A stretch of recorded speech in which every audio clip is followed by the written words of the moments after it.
Exercise 7.2 का question number 8 क्या है हमारे पास। So that the angles of an equilateral triangle are 60 degree each. It means क्या है, एक कोई ट्राइंगल है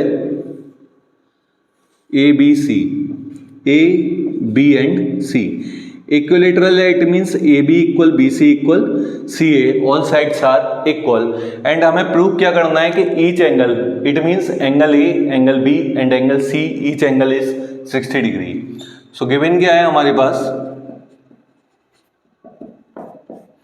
A B C is a equilateral triangle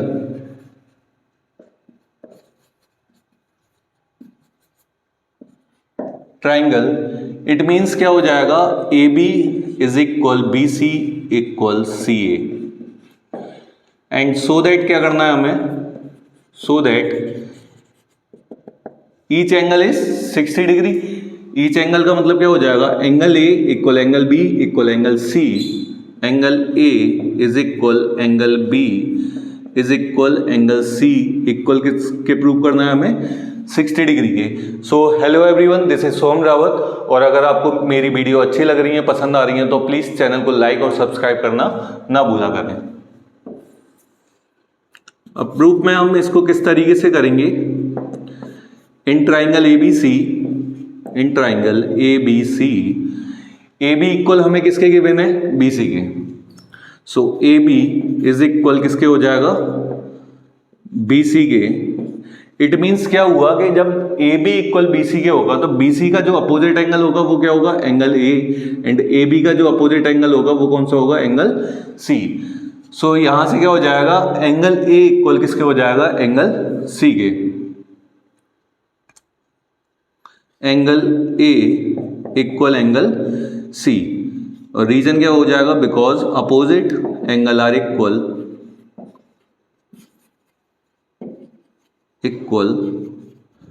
to opposite equal side. And second case में क्या होगा, बी सी इक्वल किसके, C A के। So B C is equal C A. अब चेक करो कि बी सी के अपोजिट एंगल तो ए है और सी ए का जो अपोजिट एंगल है वो क्या है, एंगल बी। तो angle B angle A equal हो गई, और reason same, opposite angle are equal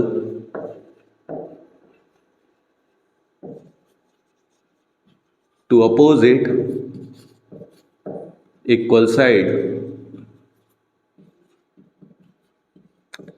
अब by angle sum property of a triangle, by angle sum property of a triangle, क्या होता है, ट्राइंगल के तीनों एंगल का जो सम है वो कितना होता है, 180 degree. It means angle A plus angle B plus angle C is equal 180 degree. अब चेक करो कि एंगल ए किसके इक्वल है, एंगल सी के। एंगल ए को एंगल ए ही रहने देते हैं, इस प्लस एंगल बी किसके इक्वल है, एंगल ए के, तो बी के प्लेस पे एंगल ए लिखते हैं, प्लस एंगल सी किसके इक्वल है, एंगल ए के। सो सी के प्लेस पे भी क्या लिख देते हैं, angle A is equal 180 degree. और रीजन हम यहाँ दे देते हैं, because angle B equal angle A and angle C is equal angle A. अब angle A plus angle A plus angle A तो 3 टाइम्स आ रहे हैं, इसका मतलब क्या हो जाएगा, thrice of angle A is equal 180 degree. And 3 जब डिवाइड में जाएगा, सो एंगल ए की वैल्यू कितनी आ गई, 60 डिग्री आ गई। एंगल ए किसके इक्वल था, एंगल बी के। तो एंगल बी इक्वल कितना आ जाएगा, एंगल ए के इक्वल है, तो इट मीन्स ये भी कितना आ जाएगा, 60 डिग्री आ जाएगा। एंड एंगल सी इक्वल किसके है, एंगल ए के। तो इट मीन्स एंगल सी भी कितना आ गया हमारा, 60 डिग्री आ गया।